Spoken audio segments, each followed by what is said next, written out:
Olá, Tutameia apresenta agora uma nova entrevista da série sobre o golpe militar de 1964, que está completando 60 anos. Estamos nós aqui nos nossos estúdios domésticos, a Eleonora, O Rodolfo. E do outro lado da tela nos dá alegria, a satisfação de estar conosco hoje, João Vicente Goulart. Você conhece, claro, mas eu deixo aqui a palavra para a Eleonora, para que ela, então, faça a apresentação de nosso convidado como manda o figurino e inicie essa conversa de hoje. Eleonora. João Vicente, é um prazer, uma honra tê-lo aqui no Tutameia hoje. João Vicente Goulart, filho do presidente deposto pelo golpe militar, João Goulart, é filósofo, foi deputado estadual pelo Rio Grande do Sul, hoje é presidente do PCdoB no Distrito Federal, presidente do Instituto João Goulart, autor de Jango e Eu, Memórias de um Exílio Sem Volta, foi candidato à presidência da República em 2018 e é um atento observador da cena política. Nós vamos conversar também sobre isso com o João Vicente, mas eu queria começar te perguntando sobre o dia do golpe. Claro que você ainda era bastante, você é mais ou menos a nossa idade, você é de 56, nós somos de 57, nós somos contemporâneos, e a gente era muito pequeno, relativamente pequeno naquele momento, você estava no centro aí dos acontecimentos do golpe militar. O que você lembra daquele momento do golpe? Bom, primeiramente eu queria agradecer a Nora do Tamé, o Rodolfo, por essa participação, pois nós entendemos que 60 anos daquele episódio nós temos que sempre falar sobre isso, principalmente para as novas gerações que não conhecem ou não conheceram os motivos reais daquele golpe. E hoje nós temos aí iniciativas similares, né, que não chegaram a 21 anos de ditadura, foram sufocados antes, mas é importante que... Então, meus parabéns aí a Tutameia.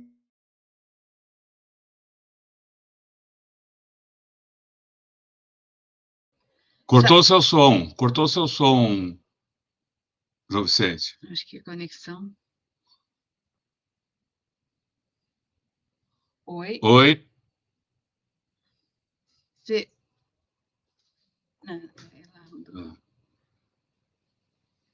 Oi? Oi?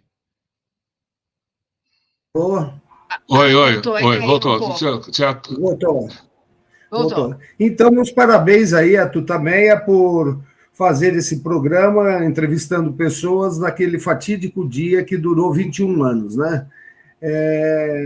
Enfim, eu era muito pequeno, era uma criança de 7 anos naquele momento, e o que eu posso dizer no dia do golpe foi uma movimentação diferente, uma movimentação lá na Granja do Torto, onde nós morávamos, completamente diferente, né? Eu lembro que houve alguns telefonemas. O meu pai estava no Rio de Janeiro naquele momento e a caminho de Brasília. Mas antes disso, antes dele chegar em Brasília, eu lembro Darcy Ribeiro chegou na Granja do Torto falando com a minha mãe, apressadamente, para juntar as malas, para embarcar num avião, que ele tinha falado com o presidente e que, mesmo antes de nós chegarmos aqui, dele chegar em Brasília, que nós preparássemos as malas e pegássemos um avião para Porto Alegre.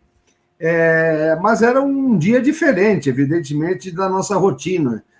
Nós não fomos à aula, apressadamente as malas poucas coisas foram tiradas ali para uma viagem urgente, e nós decolamos nesse mesmo dia, que era 1º de abril, nós decolamos, eu acho que foi num avião, um DC-3 da época, rumo a Porto Alegre. Pelo que eu sei, ele chegou posteriormente, já conversando naquele então com o Darcy, com o Almino Afonso, com o Dutel de Andrade e tal, que o golpe estava na rua, né? Ele chegou posteriormente, ficou algumas horas em Brasília, do dia 1º, e soube daquela convocação que anos depois foi anulada pelo Congresso Nacional, uma convocação ilícita, inclusive ilegal, pelo senador Áureo Moura de Andrade, para reunir o Congresso Nacional à noite, né, para analisar a crise política que estava se instalando naquele momento no Brasil. Nós, evidentemente, deixamos tudo lá, né, cachorros de estimação, pertences pessoais da minha mãe, carros, etc., pessoais lá na Granja do Torto, e decolamos para o Porto Alegre. E, nesse mesmo momento, poucas horas depois, o meu pai chega a Brasília, tenta essas conversas paralelas, mas ele já sentiu naquele momento que, quando pousou no aeroporto, na base aérea de Brasília, já havia uma movimentação diferente da aeronáutica. Ele foi até o Alvorada conversar com as pessoas que ele tinha que conversar naquele momento e sentiu, disse para o Darcy, escreveu uma carta para o Darcy estar nessa reunião do Congresso, e ele se dirigiu a Porto Alegre para ver se existia condições de reação, para ver se existia condições de sufocar aquela movimentação militar que já tinha saído, né, pelo general Mourão de Juiz de Fora, e que naquele momento se dirigia ao Rio de Janeiro. Quando ele foi sair, já o próprio avião presidencial deu problemas, ou seja, já não, depois soube-se que foi um boicote, né? Era um avião grande e tal, o avião presidencial naquela época, eu acho que era um avião maior, e ele teve que, já quando saiu do Alvorada rumo à base aérea de novo para ir para Porto Alegre, ele já viu alguns comboios militares cercando o Congresso. Então, ele sentiu já naquele momento que ia tentar resistir em Porto Alegre, mas teria que ir lá para sentir o que havia de possibilidades nesse momento. Quando ele chegou na base aérea, o avião já não funcionava. Tentaram funcionar as turbinas do Caravelle, eu acho que era, e não funcionou. E aí ele teve que pegar um Avro, um turbohélice, um turbohélice da aeronáutica, para se dirigir a Porto Alegre. Assim foi feito. Então, essas são as memórias que eu tenho vagamente de como tivemos que sair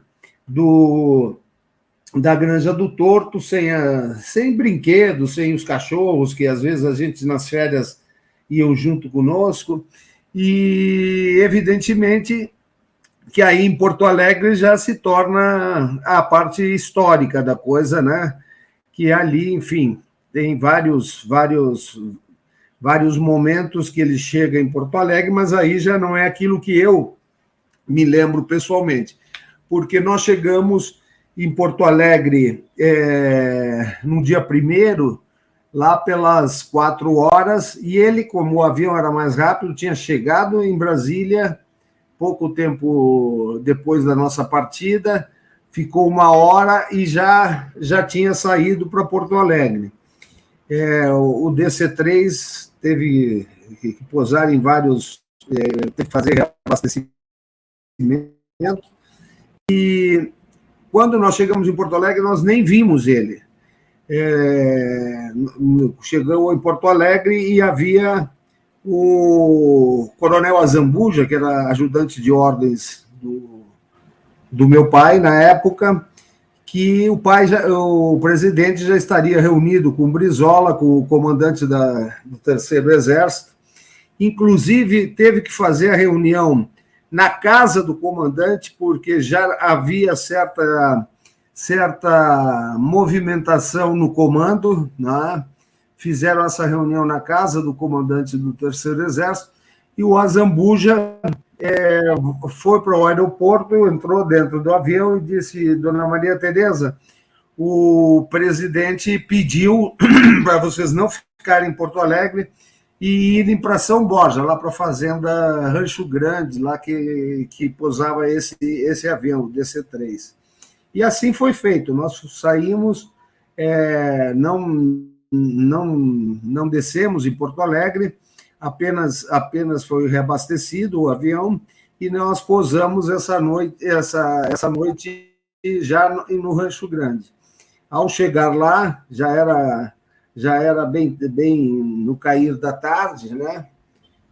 Em São Borja, esse DC-3, o comandante que estava, retornou para Porto Alegre, nós não soubemos mais, e nós dormimos essa noite, de 1º para dia 2, nessa fazenda lá do Rio Grande do Sul. Depois, evidentemente, a gente soube que o comandante do Terceiro Exército, o Brizola, queria resistir. O pai perguntou a situação ao comandante do Terceiro Exército, como estavam as unidades no Rio Grande do Sul, e o comandante disse a ele: presidente, se o senhor quiser resistir, nós resistimos, mas vai ter muito derramamento de sangue, pois já existem unidades aqui no Rio Grande do Sul que já aderiram às tropas lá do Mourão, que o Mourão foi entregar as tropas para o Costa e Silva. Não era nem o Castelo Branco no começo. Entregou as tropas para o Costa e Silva. De lá houve algumas ligações. Santiago Dantas, que tinha sido embaixador nos Estados Unidos, comunicou o pai, porque era uma coisa que ninguém sabia. Ele tinha essas informações, até pela sua longa permanência nos Estados Unidos. Ele comentou: olha, presidente, não é só uma questão interna. A 4ª Frota Americana, a frota do Atlântico, está chegando nas costas brasileiras, com um porta-aviões, 4 navios destroyers e 5 navios tanques e 6 ou 7 submarinos. Então, a dimensão é maior daquilo que nós pensamos. Então, o pai, nesse momento, viu que não havia condições nenhuma de resistência, porque certamente uma frota americana na costa brasileira, com porta-aviões, mísseis, armas atômicas já naquele momento, não seria para retirar 4 ou 5 funcionários da Embaixada Americana. Eles estavam prontos para desembarcar no Brasil, porque esperavam que a resistência fosse longa, prolongada, e, inclusive, Magalhães Pinto, que tinha um secretariado muito importante, evidentemente, mas um secretariado de direita, caso houvesse resistência, os Estados Unidos declararia Minas Gerais como capital do Brasil para que se pudesse. Evidentemente, já existiam precedentes desse tipo, como os Estados Unidos fizeram na Coreia, como fizeram no Vietnã, como fizeram na Alemanha. E eles, naquele momento, há de se explicar que eles não admitiriam, não é, uma esquerdização, né, num país como o Brasil, depois do acontecimento da Revolução Cubana. E havia, evidentemente, uma tensão muito forte, que era a Guerra Fria. Então, ele decidiu, naquele momento, que não haveria como resistir, né? Isso é até uma crítica que foi muito construída contra a imagem do presidente Jango. Por que não resistiu? Porque não havia condições de resistir. Tanto é que haviam ligas camponesas, havia o próprio Partido Comunista, que dizia ser organizado, os sindicatos da CGT diziam que resistiriam, não houve uma resistência. Então, não havia essa condição, naquele momento, de resistir. Nós, no primeiro momento, nós estávamos na fazenda Rancho Grande lá, e aí o pai tinha um Cessna, né? E ele mandou, o DC-3 já tinha voltado da Força Aérea, já tinha retornado às suas origens, e o piloto dele, o Manuel Soares Liães, posou lá na Fazenda Rancho Grande com um Cessna 310, e a ordem, a orientação do pai é que fôssemos para o Uruguai, que o Uruguai já tinha conhecimento do golpe e que já no Uruguai, na época, era uma junta que governava o país. Depois, o primeiro presidente eleito foi o Restido, mas na época era uma junta rotativa de presidentes que governava e que teria já otorgado o asilo político ao pai. Nós chegamos antes no Uruguai. Nós decolamos da fazenda direto para Montevidéu, já com autorização de voo sobre o território uruguaio, e o pai decidiu ficar no Brasil mais 2 dias, já perseguido, porque na hora que ele renunciou a resistir esse golpe naquele momento, para não colocar em risco derramar sangue brasileiro, porque ele tinha conhecimento que não havia condições de resistir, que já havia um planejamento feito pelo Departamento de Estado, e depois a gente pode confirmar isso daqui a pouco, e ele ficou mais 2 dias sendo perseguido. Ele foi para São Borja também, num outro teco-teco, até que o 310 voltasse, ficou pulando na fazenda um amigo dele, na outra fazenda, voltou para a mesma fazenda dele, e ele estava esperando o quê? Ele estava esperando porque na madrugada do dia 2 de abril, o Congresso Nacional declara vaga a presidência da República com o presidente dentro do país. Então, ele espera dentro do país a consolidação disso e a nomeação do Mazzilli, com ele dentro do país. E ele só chega no Uruguai, o Maneco retorna no 310 para pegá-lo, ele quer ir, não quer ir, quer ser preso. Não, o presidente já estão lhe esperando lá no Uruguai com faixas e bandeiras. No Uruguai, naquele tempo, nos recebeu o presidente Jango com altas honrarias. Nós, aqui do Uruguai, estamos abrigando o presidente democrático, golpeado pela ditadura, enfim. E aí ele chega no Uruguai só no dia 4, depois que o Mazzilli é empossado temporariamente, até que, e aí, Rodolfo, vem a história, se esperava naquele momento se esperava que aquilo, ele sabia que não, porque já tinha informação da 4ª Frota Americana, mas muitos políticos brasileiros, lamentavelmente, embarcaram naquela história da eleição de 65. Né? Se pensava que aquele golpe seria mais uma das tantas quarteladas que o Brasil já tinha tido, Jacareacanga, enfim, o golpe branco do Lott, para empossar Juscelino e Jango em 55, em 56, aliás, a eleição foi em 55, 56 foi a posse, mas o que nós não sabíamos, né, realmente, é que não era apenas um golpe, o de 1964, aquilo era um programa do Departamento de Estado americano para toda a América Latina.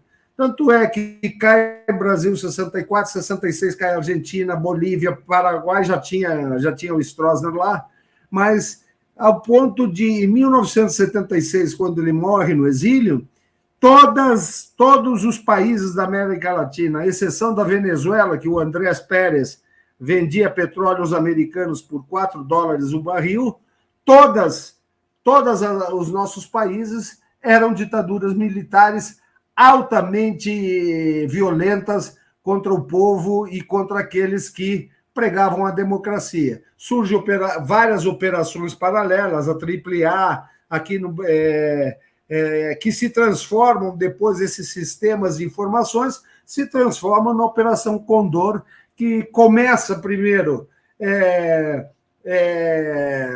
trocando presos e depois ela se agiganta de tal forma que não só troca presos, como comandos de um país vão matar adversários, vão matar em outro país, vão analisar sem pedir licença às autoridades locais. Nós sabemos que grupos da DINA mataram o Prats na Argentina, mataram o presidente Torres, enfim, é uma lista enorme, esse já é outro capítulo. Mas, em princípio, esse é o início do golpe de 64. Então, João Vicente, vamos ainda ficar então naqueles dias ali em torno do dia do golpe. Você falou que deixaram lá deixaram em Brasília brinquedos, cachorros. Você lembra dos nomes dos cachorros? O que depois te deu saudade enfim, de ter abandonado, de ter sido obrigado a deixar? Quem é que estava? Você fala, nós fomos. Quem estava? A dona Maria Tereza, você? Denise, uma babá nossa que nos cuidava na época, foram que nós chegamos no Uruguai. Né? Inclusive, tem uma passagem. Foi o reencontro? E como foi então, isso, bom. E depois, como foi o reencontro com seu pai? Tá. Tem uma passagem no meu livro, que inclusive eu conto, que quando nós estamos indo para o Uruguai, né, eu pergunto para minha mãe, para onde é que nós estamos indo? Saímos tão depressa e tal. Ela diz, ô João Vicente, nós estamos indo para o Uruguai. Digo, Uruguai? De que cor é o Uruguai? Aí ela começou a chorar, olhou o céu, ela diz, é azul, João Vicente, é azul. Essa passagem está no livro, é muito interessante, porque isso mostra, Rodolfo, como é difícil o exílio para as pessoas. O pai costumava dizer que o exílio se assimila a um morto-vivo, porque te deixam lá olhando o teu país, o céu é o mesmo, tu pode respirar, mas não pode ter a liberdade de estar com os seus amigos e com aqueles que familiares, e retornar ao berço que era o Brasil. Né? E fora outras coisas difíceis no exílio, porque eu me alfabetizei, eu estava aqui no primário, voltei para lá, tive que me alfabetizar de novo em espanhol. E sabe como é? Comentários de crianças, né? O que fizeram? Por que vocês não podem voltar? O que roubaram lá no... Por que o teu país não te deixa voltar? Como se a gente fosse delinquentes, né?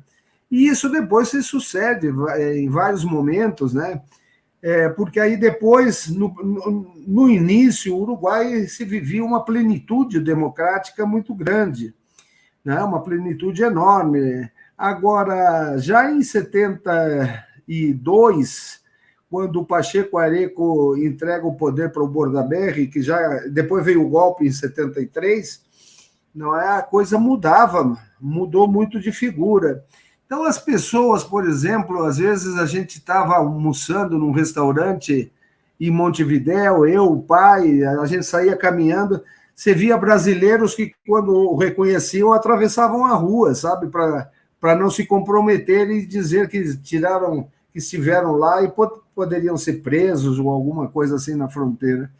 Então, eu sempre digo que o exílio é como se reconhecer como aves migratórias, porque nós tivemos no Uruguai um período muito bom, veio o golpe no Uruguai, passamos pelo Paraguai, do Paraguai encontramos com Perón em 72 em Puerta de Hierro, em Madrid. Aí ele disse para o pai, Janguito, pode ter certeza que o ano que vem nós estamos na Argentina, você vai...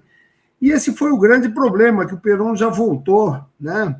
Na Argentina meio cansado, vamos dizer assim, e com pessoas ao lado, como López Rega e tal, que fizeram, né, a AAA e inverteram aquilo, pensando que o peronismo pudesse ter uma nova sobrevida com a Isabel Perón, que coisa que não aconteceu, né? E foi aí que várias pessoas, é por isso que em Buenos Aires o Perón fez isso com várias pessoas. Quem está exilado na América Latina, ele tinha uma visão latino-americana, venham para a Argentina. E assim estava o Torres, estava o Prats, estava uma série de dirigentes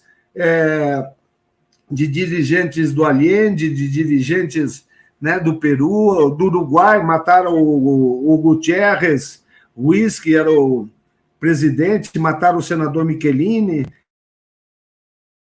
Então, ali se deu realmente um verdadeiro caldeirão de assassinatos provocados pela União, né? Porque a Operação Condor, na verdade, ela não se cria como uma operação, ela se cria como uma cooperativa do terror, é uma união de vários serviços secretos.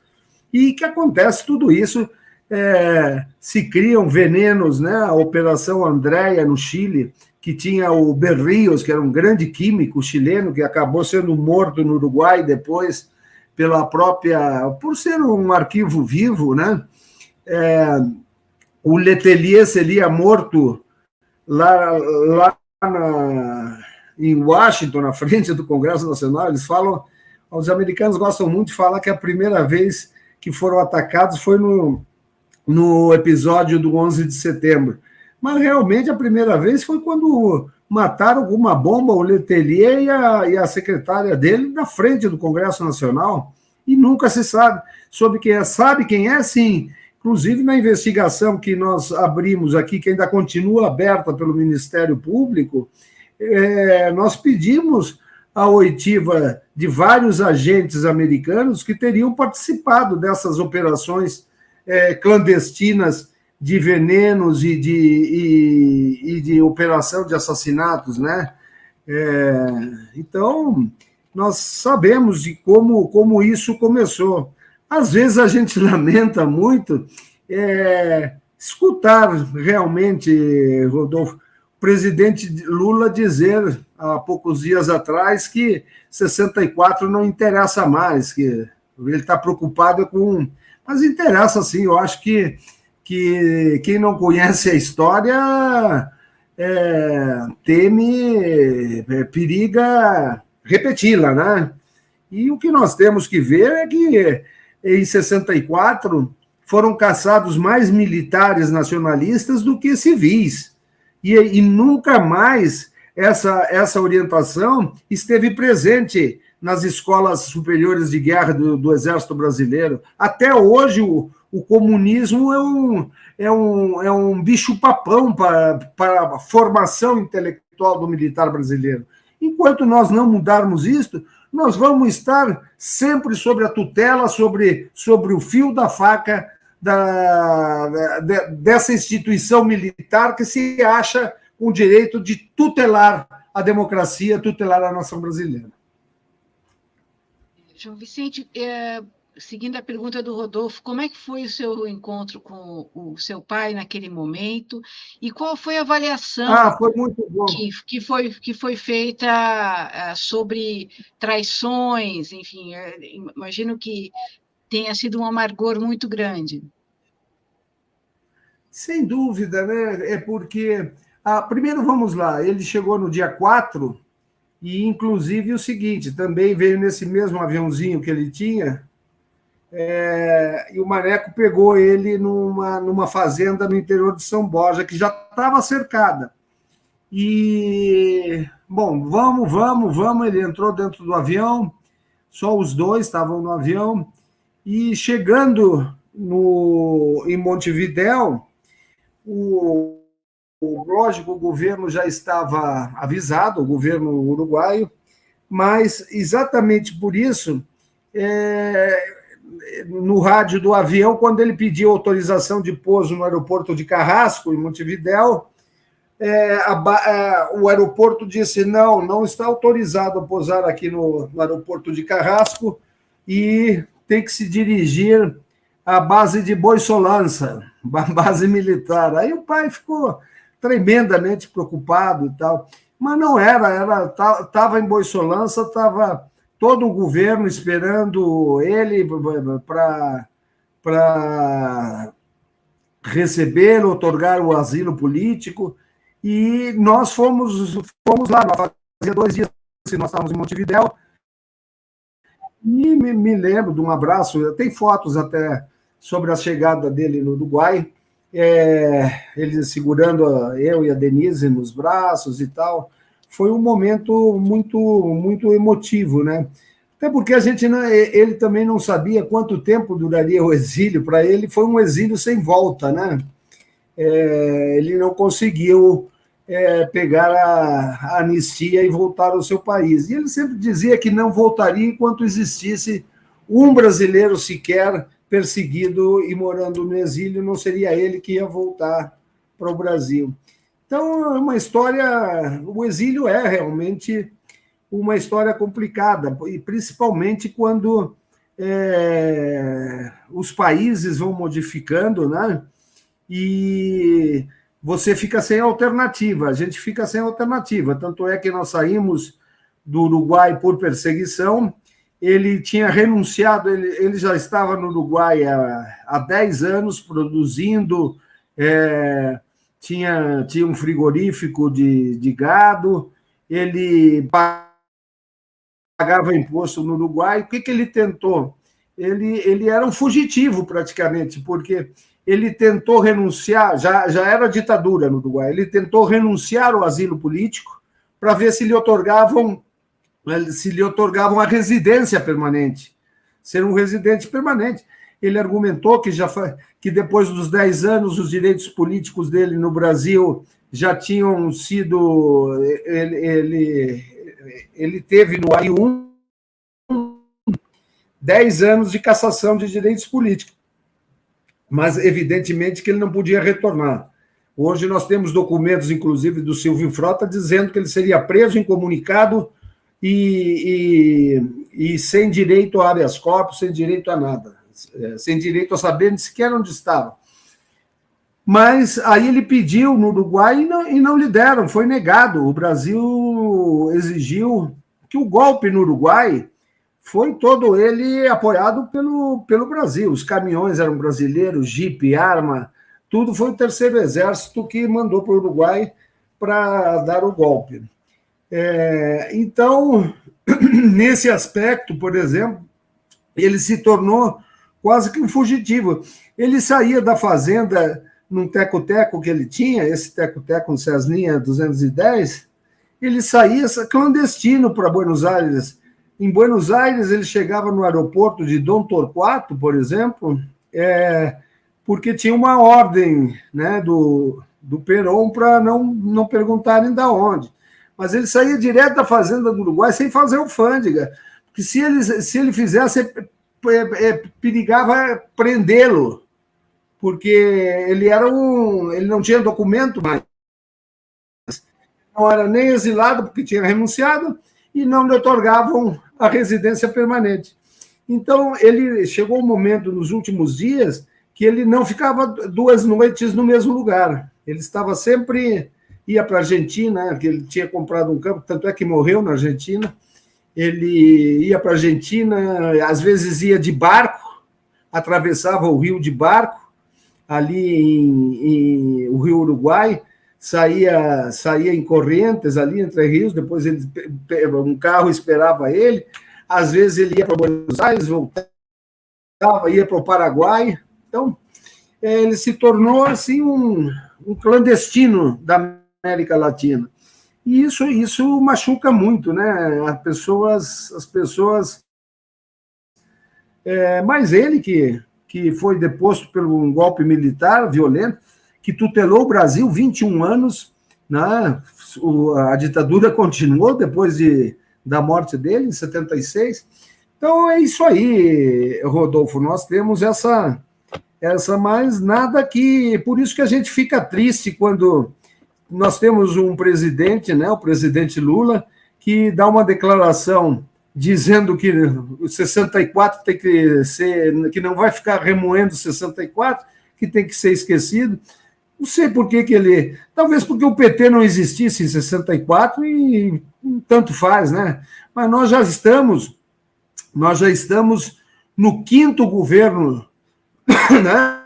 2 anos, 2 governos do Lula, 2 da Dilma, um truncado, agora o quinto governo, e aí nós temos que adiantar, nós não podemos esperar mais 60 anos, Rodolfo, para as coisas que esse país deve retomar, não é? Como as propostas de reforma de base, a entrega do monopólio de petróleo, como o Jango fez, como a desprivatização, ou seja, a encampação das refinarias privadas, otorgando à Petrobras o monopólio do refino e da extração. Nós temos a reforma agrária, que até hoje não andou, que hoje é muito mais difícil. Em 64, a reforma agrária, 75% da população brasileira morava no campo. Era uma reforma agrária que diz, não, a reforma agrária do Jango é comunista. Onde é que se viu reforma agrária comunista com título de propriedade? Então, tem coisas que tem que ser desmistificada. Olha só, hoje é muito mais difícil você fazer uma reforma agrária, porque você tem na periferia dos grandes centros urbanos um grande contingente humano que não conhece sequer pegar numa enxada, sequer você vai ter que fazer de novo. Então, cada vez crescem mais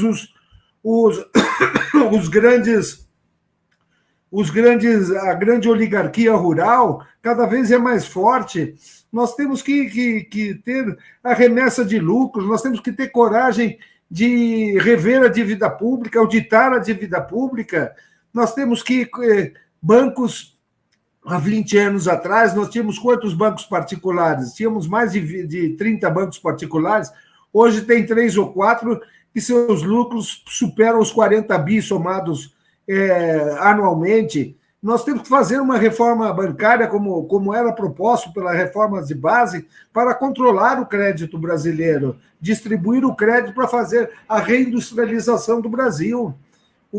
A indústria brasileira está falida praticamente, a não ser os grandes monopólios, não é? Que têm o controle e os oligopólios, quer dizer, colocam o preço que quiserem, porque são os únicos produtores de serviços ou mercadorias colocadas. Então, a gente fica triste, mas o exílio é isso aí, é luta, luta e luta.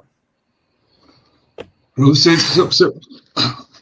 traz aí um depoimento contando de como a ditadura, ou os generais da ditadura, ou parte dos generais da ditadura, parece que tinham um ódio ali do Jango, queriam prendê-lo, se ele voltasse ao Brasil, prendê-lo, deixá-lo no isolamento, talvez mesmo a execução dele.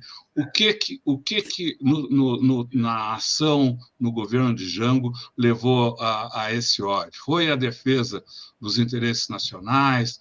Foram as propostas da reforma de base, a própria reforma agrária? Como é que se criou? Por que a ditadura temia tanto ou odiava tanto o seu pai? Rodolfo, eu acho que nós temos que começar lá para 54. Jango foi ministro do presidente Getúlio Vargas, foi ministro do Trabalho. Quando o ministro do Trabalho, Segadas Viana, que foi o antecessor dele, o Ministério do Trabalho, ele era um ministério dirigido por empresários. Não é? Jango, naquele momento, inclusive essa relação que ele teve com o Perón surge desse momento de Vargas. Vargas pede ao seu ministro que vá à Argentina conhecer como é que a CGT argentina se estruturava, porque o presidente Vargas tinha plena consciência que para desenvolver o Brasil no que a gente hoje chama, vários partidos, inclusive o PT, fala muito no desenvolvimento nacional, desenvolvimentismo. Para você crescer numa indústria, você tem que ter uma relação equilibrada entre o capital e o trabalho. Nesse momento, nós estamos completamente... O trabalho é a última coisa que é vista como prioridade nesse país. Né? Em 54, o Jango vai à Argentina, inclusive surge em 54 uma coisa que só teve, eu acho que ainda no Império, uma falsificação tão grande, que é a Carta Brandi. A Carta Brandi, Brandi era um deputado argentino que tinha negócios com o Brasil e tal, e o Lacerda falsifica uma carta, a Carta Brandi, que depois se comprovou, a assinatura é completamente diferente, o depoimento do Brandi, dizendo que o Perón, através de Jango, estava dando muito dinheiro para construir uma república sindicalista. E, realmente, o Ministério do Trabalho ele muda completamente com o ministro João Goulart. O Brasil não tinha, naquele momento, correção salarial desde a queda de Getúlio, né, em 45. O Dutra não deu nenhuma visão mais aprimorada para o custo de vida e para o salário dos trabalhadores. E Jango, em 54, coloca que a desvalorização do salário mínimo chegava a percentuais maiores que 100%. E propõe o 100% de aumento no salário mínimo, de forma que a industrialização comece pelo consumo daqueles que produziam, tipo o Fordismo nos Estados Unidos, ou seja, Ford começou a fazer o Forte com um custo onde os seus empregados pudessem comprar. Mas o Brasil estava completamente fora dessa medida, que até é uma medida capitalista, não tem nada de socialismo. Mas, como sempre, os grandes empresários construíram essa Carta Brandi e exigiram do presidente Vargas a demissão do seu ministro. E Vargas disse que não o demitiria. Jango, vendo a situação já em 54, da pressão que havia contra Getúlio, ele entrega a Getúlio uma carta irrevogável de demissão, sentindo que, se ele não o fizesse, apressaria a queda de Getúlio, não é? Pela grande pressão que existia naquele momento. Então, e surge também o Manifesto dos Coronéis. Esse Manifesto dos Coronéis, Rodolfo, esse Manifesto dos Coronéis era encabeçado pelos generais de 64. Os generais de 64 encabeçaram a Carta dos Coronéis pedindo a renúncia de João Goulart do Ministério. Quem encabeçava a carta era o coronel Golbery de Couto e Silva. Ou seja, se nós pegarmos o Manifesto dos Coronéis, não era a carta, Manifesto dos Coronéis contra o ministro do Trabalho, nós já vimos isso. E isso se repete não só em 64, quanto na renúncia de Jânio, em 61. Que Jango está na China abrindo novos caminhos. Aliás, Jango foi o primeiro líder ocidental que esteve na China, prevendo que a China era um grande mercado consumidor e que o Brasil, apesar de ter outro regime, que era um regime democrático e não o regime comunista que estava na China, ele foi recebido pelo próprio Mao Tse-tung na pista do aeroporto. Então, olha só, Nixon, 10 anos depois, rompeu com Taiwan e pediu, por favor, para ir à China. Agora, em 61, nós tínhamos 3 ministros militares do presidente Jânio Quadros, Silvio Reck, Grumos e Odílio Diniz, que eram os ministros Marinha, Aeronáutica e Exército, que se colocaram contra a Constituição. O vice está na China, se está na China é comunista, se é comunista não assume o poder. Esta foi a mensagem dos militares à democracia brasileira, isso em 61. Em 61. Ou seja, Jânio renuncia no dia 25 de agosto e Jango só consegue assumir no dia 7 de setembro de 61, e mesmo assim com uma emenda parlamentar, uma emenda que estava lá, antiga, estava nos escaninhos lá do Congresso Nacional, que foi a emenda número 4 do parlamentarismo. E eles tiveram que engolir isto, porque eles diziam que não, Jango estava lá, era vice. E mais ainda, o vice, Jango foi eleito vice 2 vezes. Inclusive, pela Constituição de 46, o vice-presidente eleito separadamente em chapa com o presidente da República, tanto é que em 55 ele faz mais votos que Juscelino como vice, e na eleição de 60, ele derrota o vice do Jânio, que era o senador Milton Campos, o derrota dentro de Minas, lá na Zona da Mata. Então, não tem como dizer que não tinha legitimidade. Não é um Temer que assumiu e conspirou contra Dilma, não é um vice de chapa. Ele é um vice eleito. E, mesmo assim, só conseguiu fazer isso porque tinha o cunhado dele, Leonel Brizola, que era governador do Rio Grande do Sul, e fez um dos movimentos mais lúcidos e mais brilhantes em defesa da democracia, que foi o movimento da legalidade. E aí o Terceiro Exército, naquele momento, aderiu, e aí eles tiveram que engolir, dar posse ao vice-presidente. Então, esse ódio era exatamente pela defesa intransigível do trabalhismo, ao lado dos trabalhadores, ao lado do desenvolvimento nacional, protegendo as empresas estratégicas. Jango fundou, não, porque na verdade quem criou a ideia foi Getúlio, inclusive nós temos isso na Carta do Testamento, mas foi ele que botou a Eletrobras do papel para a realidade.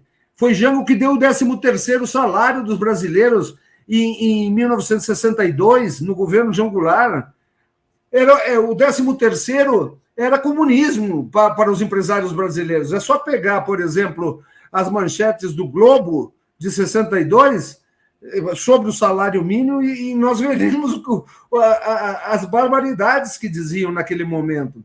Então, imagina só, aproveitando que o Mourão saiu antes, eles deram o golpe, não pensaram, é claro, que seria tão pacífico. Tanto é que a 4ª Frota Americana estava aqui e existia, assim, uma ideia, caso a resistência fosse prolongada, de separar o Brasil, dividir Brasil Norte, Brasil Sul. Eles já tinham como... Tanto é, os Estados Unidos reconheceria Minas Gerais como Belo Horizonte como a capital do Brasil se durasse algum tipo de revolução interna no Brasil. E tanto é que o primeiro país a reconhecer o Brasil foi o Lyndon Johnson, às 3h30 da manhã, quando o Áureo Moura de Andrade entra com uma Mazili dentro do Palácio do Planalto, e com o embaixador americano Lyndon Gordon. Lincoln Gordon, que sabia, inclusive, onde se acendia a luz do Planalto. Quer dizer, é uma vergonha. Meia hora depois que entraram dentro do Palácio do Planalto, os Estados Unidos reconhece o golpe e dá legitimidade. Então, nós temos aí esse compromisso histórico de não esquecer isso. Nenhum de nós temos mais 60 anos para esperar o Brasil assumir a sua soberania no que tange ao seu subsolo, no que tange às suas matas, no que tange a Amazônia Azul, no que tange a construção social de um povo pobre num país rico. João Vicente, quando é que, digamos, caiu a ficha do presidente João Goulart, da família, de que o exílio era duradouro, que não era como você falou no início poderia ser uma quartelada, como tantas outras. Quando é que, digamos, caiu a ficha de que era um processo mais longo? Foi exatamente naquela votação que o Juscelino, o Tancredo não foi.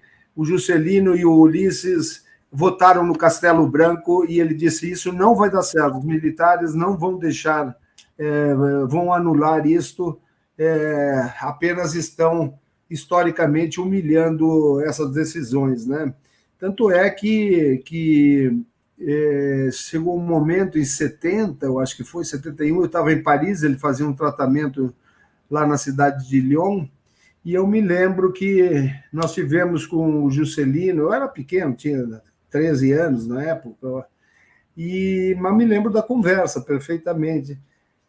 O Juscelino querendo voltar ao país, e o pai dizendo: não volta, presidente, não volte, porque vão lhe humilhar, não é? O regime está muito forte, e não adianta, vamos fazer a política de fora para dentro. E, inclusive, esse também foi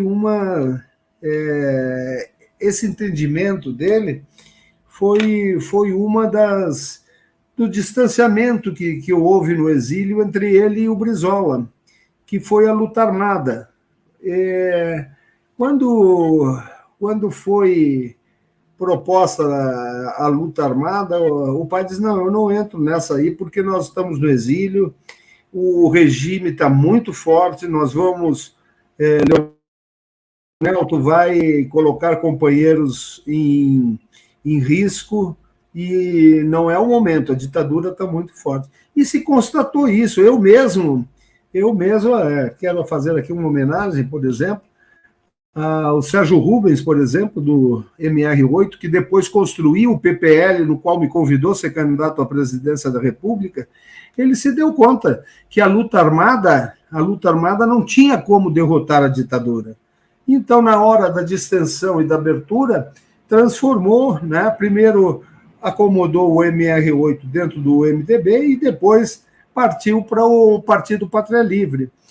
Ou seja, tem certos momentos que você não pode dar soco em faca de ponta, como dizemos lá no Rio Grande do Sul, porque vai ferir, não é? Deixa primeiro a faca estar dentro da bainha para depois a gente poder ter alguma chance de briga pessoal ou de luta contra uma coisa tão forte que é a ditadura. E era tão forte, tanto é que ela caiu de podre, né? 21 anos de desgaste e caiu de podre. Agora, nós temos aí, ou seja, um processo de que a própria sociedade humana, e aí os americanos também, com a eleição do Jimmy Carter, falando em direitos humanos, que as ditaduras latino-americanas se deram conta, e agora vem falar em democracia aí, amanhã somos nós os responsáveis. Por isso que as nossas anistias foram incompletas, por isso que o Brasil não puniu, como puniu a Argentina, como puniu o Uruguai, como puniu o Chile, não é? Quem torturou, quem matou. O Videla morreu na prisão. Aqui ninguém foi tocado.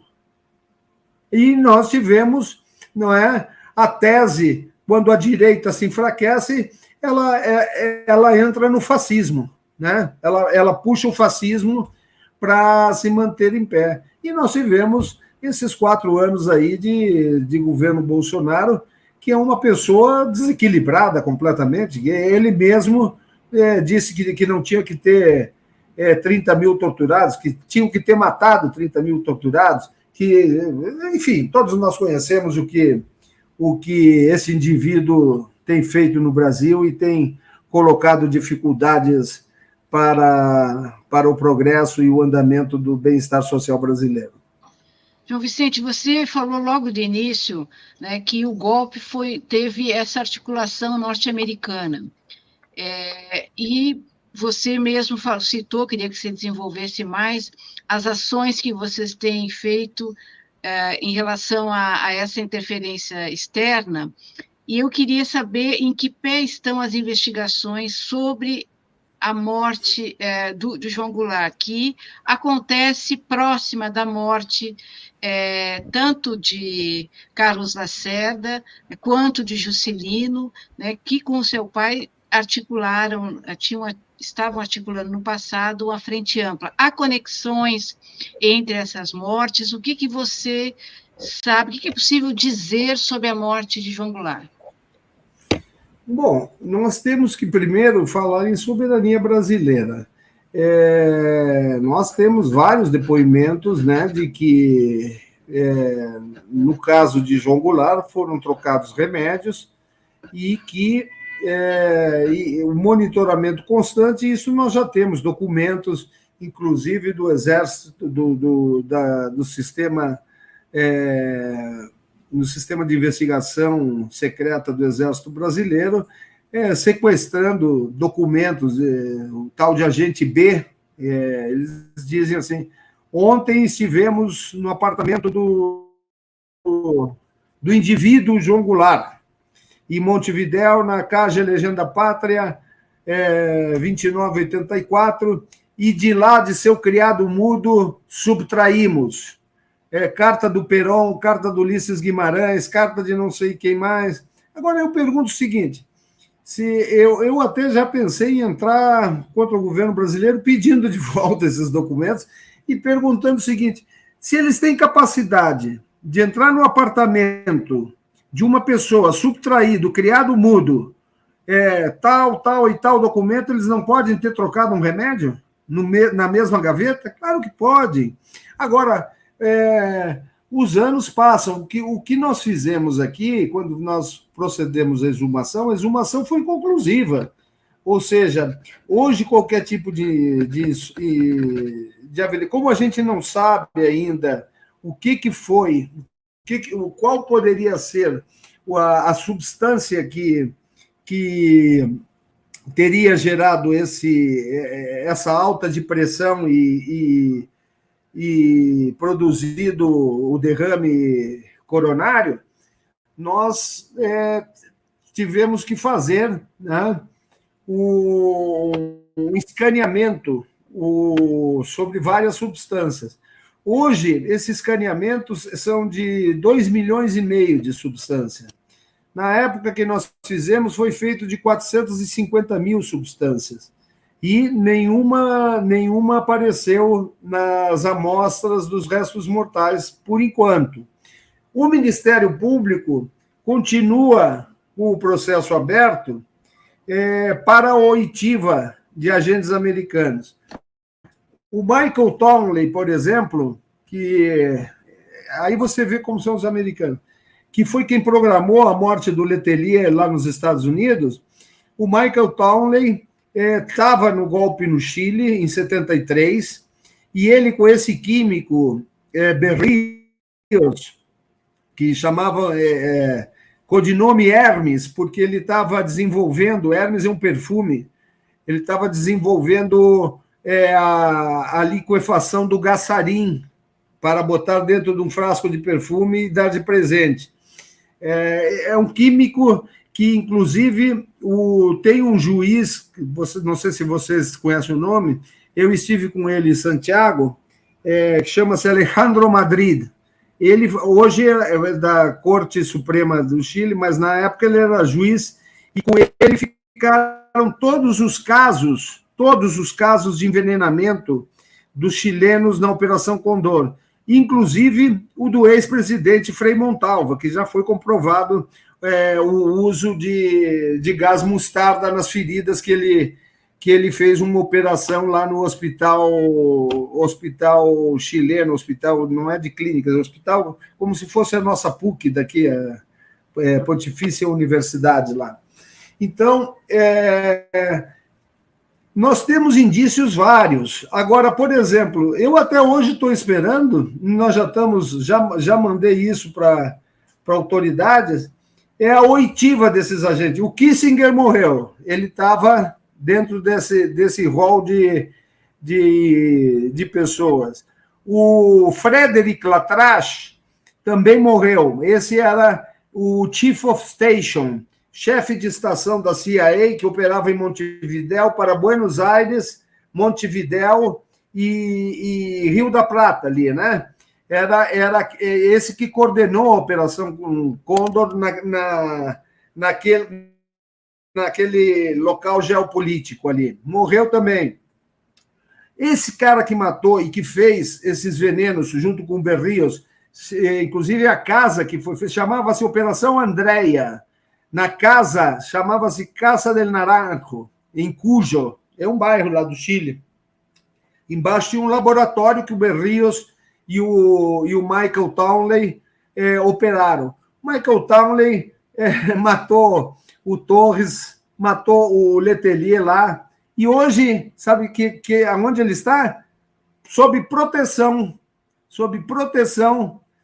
com outro nome do governo americano. Esse juiz que operacionalizou, que é o Alejandro Madrid, nós temos uma grande diferença aqui entre as investigações brasileiras e a argentina, chilena, uruguaia.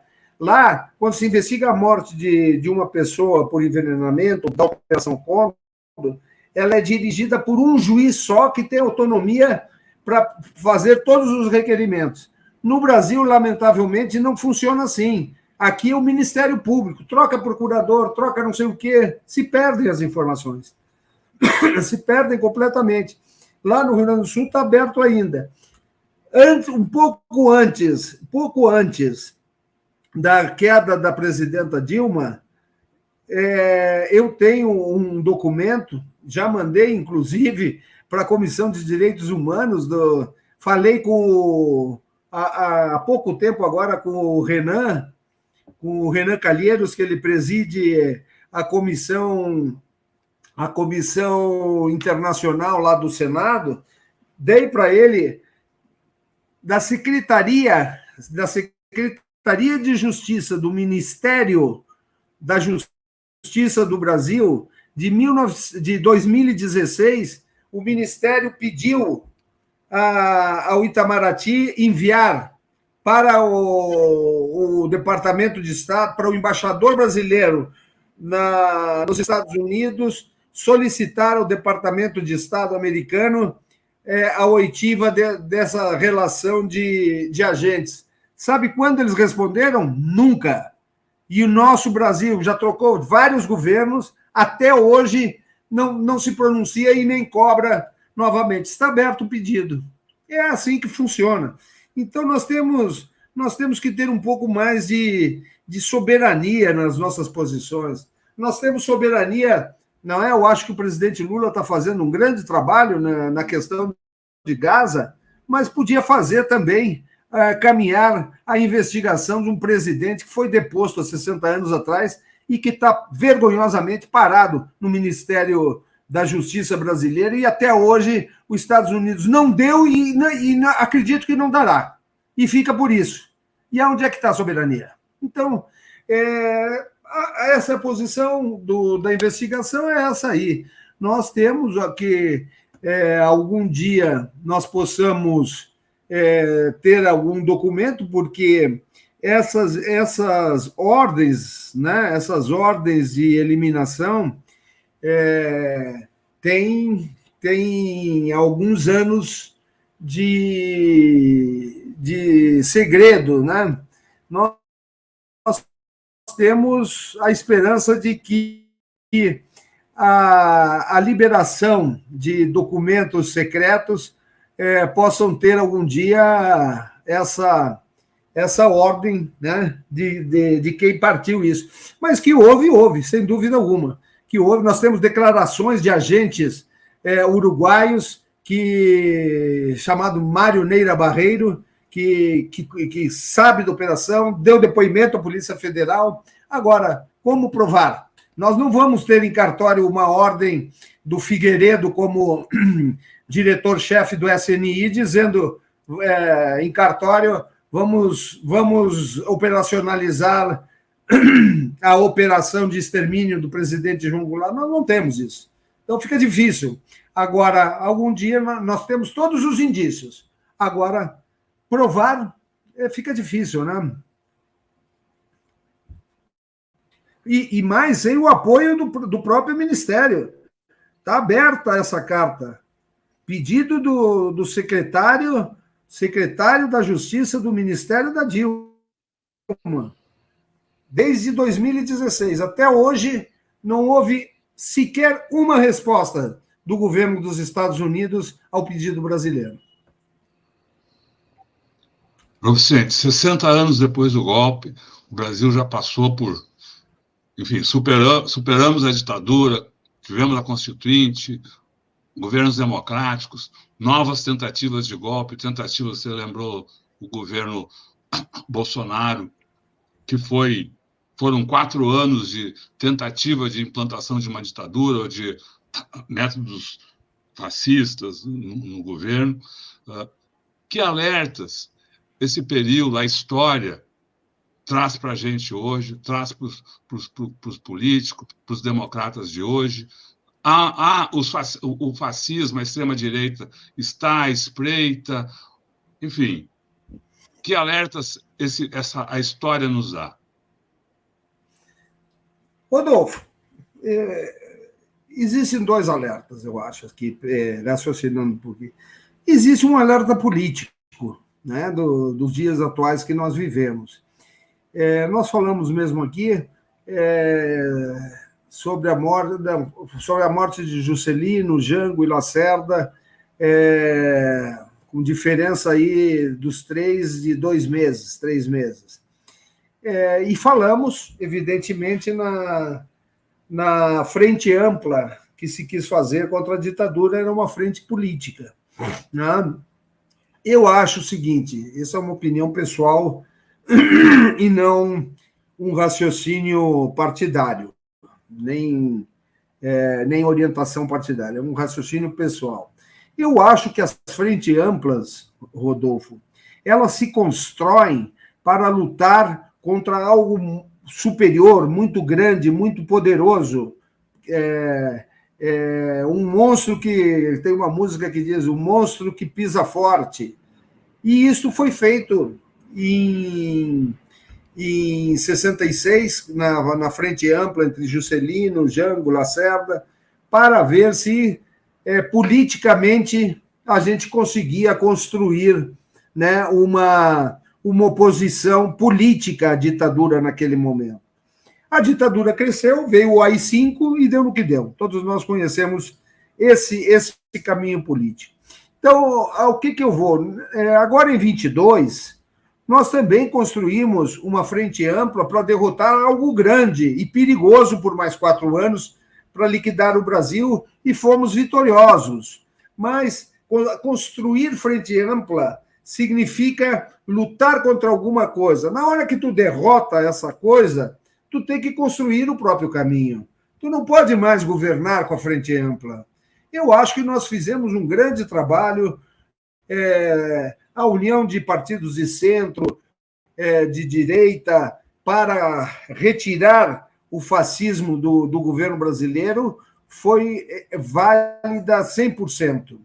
Agora, continuar governando com uma frente ampla, quando temos que pensar no problema da reestatização da BR, da reestatização, porque nós temos um problema que é a convivência com o sistema bancário. O sistema é forte, um sistema que... Você sabe como é que eles gostam de fazer? Quando tu constrói a Petrobras, né? Constrói a Petrobras, o governo investe durante... Estou dando um exemplo aqui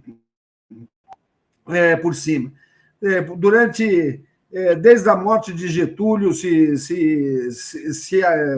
se aplica, se constrói, se investe, se constrói refinarias, se desenvolve em tecnologias de profundidade. A Petrobras hoje é a maior tecnologia de petróleo a grandes profundidades.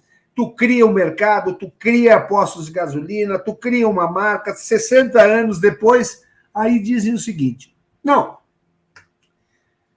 o governo é incapaz, né, de gerir. A Petrobras tem que dar lucro para os seus acionistas. E aí nós temos, né, ainda não foi, mas está em processo. Se nós não tomarmos cuidado, tudo bem, o Lula disse que retirou a Petrobras do processo de privatização. Agora, o que eles gostam? Depois que tu constrói o aquário, bota os peixinhos lá dentro, eles querem pescar de anzol dentro do aquário. Isso, se nós não cuidarmos e continuarmos com essa frente para criar uma estabilidade, nós estamos muito ferrados, porque isso aconteceu em 64. Houve um congresso reacionário no meio do caminho, que foi a eleição de 62, que trouxe o Zauro Moura de Andrade, que rompeu com aquela velha aliança que o Getúlio tinha criado entre Empresariado Nacional, o PSD, e o PTB, com o processo de união dos trabalhadores. E aí nós temos aí o risco dessas privatizações, o risco de um Congresso que cada vez quer morder mais, cada vez quer comer mais peixinhos dos aquários. Nós não podemos. Eu acho que nós já superamos, né? Fizemos uma frente, derrotamos o fascismo, agora temos que ter um programa, né? Se esse programa é de equilíbrio, nós não vamos fazer o desenvolvimento. Se esse programa não fizer como fez Getúlio, não é uma moratória dessa dívida que nos custa 450 bilhões por ano, nós não vamos ter desenvolvimento.